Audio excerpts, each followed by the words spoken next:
বন্ধুরা, আজকে রান্না করব জ্যান্ত কাতলা মাছ দিয়ে কাঁচকলা আলু দিয়ে ঝোল। মশলাও দেবো না, ফোড়নও দেবো না। চলুন রান্নাটা করে নিই।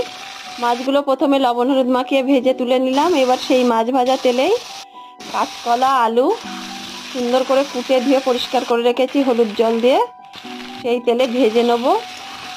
লবণ দিয়ে হলুদ দিয়ে বেশ কিছুক্ষণ ধরে ভেজে নেব। তারপরে জিরে বাটাটা দেবো, দিয়ে আরও কিছুক্ষণ কষিয়ে নেব। কাঁচা লঙ্কা চেরা দেবো, দিয়ে দু এক নাড়াচাড়া দিয়ে ঝোলের জন্য জল দিয়ে দেবো, দিয়ে ঢাকা দিয়ে রেখে দেবো বেশ কিছুক্ষণ। সেদ্ধ হয়ে গেলে ঢাকনা খুলে মাছগুলো দিয়ে দেবো,